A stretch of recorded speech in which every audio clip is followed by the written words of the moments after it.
Ei, turma, já tiveram aquela sensação de que um determinado assunto se repete demais na mídia? É na televisão, no rádio, nos jornais, nos sites de notícias na internet, até nas redes sociais. Parece que nada mais interessa, é importante ou relevante para ser noticiado, porque aquele assunto se repete demasiadamente demais. Existe uma hipótese que responde a isso. É só uma hipótese, mas vale a pena refletir. Antes, solta a vinheta, Ivo. Você já deve ter observado que algumas notícias tomam conta do noticiário dos meios de comunicação de massa, dando a sensação de que não existe coisa mais importante para ser noticiada, não é mesmo?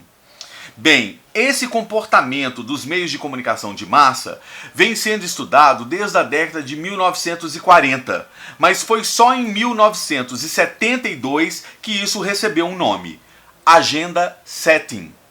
Não se trata exatamente de uma teoria. O Agenda Setting é uma hipótese, pois um dos grandes problemas dessa hipótese é não conseguir definir o prazo em que as notícias sobre o mesmo tema ocupam o noticiário diário, provocando discussões públicas. A hipótese do Agenda Setting defende a ideia de que as pessoas que consomem o noticiário da mídia tendem a pautar as suas conversas no dia a dia com base nessa pauta de noticiários da mídia. Em outras palavras, a ideia central da hipótese do Agenda Setting é que a mídia nos diz não só sobre quais assuntos devemos conversar, mas também sobre qual perspectiva ou ângulo eles devem ser discutidos. Um exemplo atual é a vasta cobertura da mídia sobre a pandemia do novo coronavírus. Observe que o Agenda Setting provoca um círculo vicioso. Quase não existe espaço para outros assuntos na mídia, e por isso a sociedade também quase não fala de outra coisa a não ser sobre a pandemia e todos os seus desdobramentos. Por isso a mídia continua noticiando.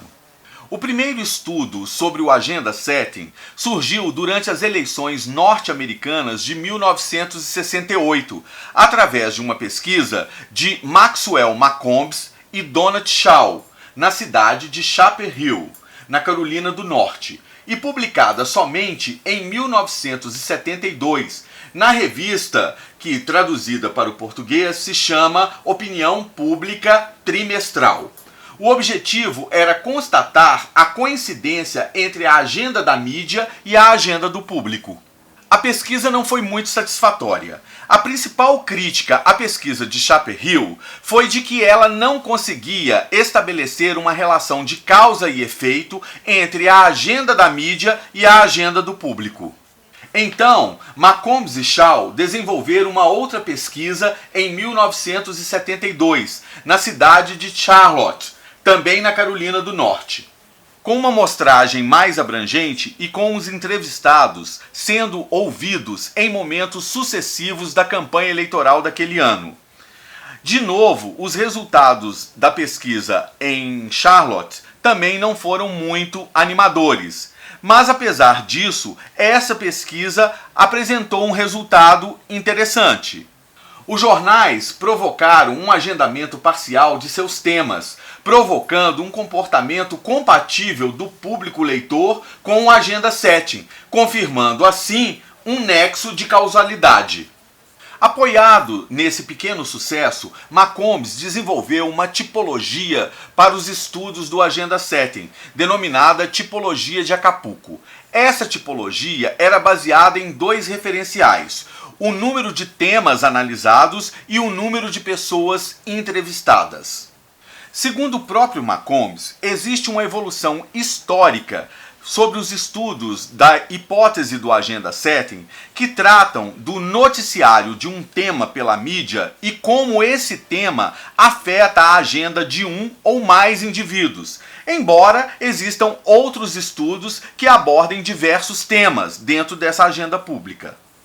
Importante dizer que a hipótese do Agenda 7 não parte da ideia de que a imprensa pretende persuadir seus consumidores de notícia a favor ou contra uma ideologia ou uma determinada figura política.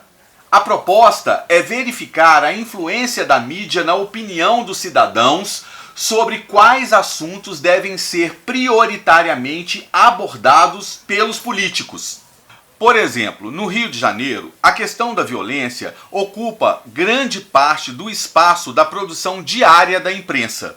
Por isso, os políticos do Rio de Janeiro vão abordar sempre a questão da violência.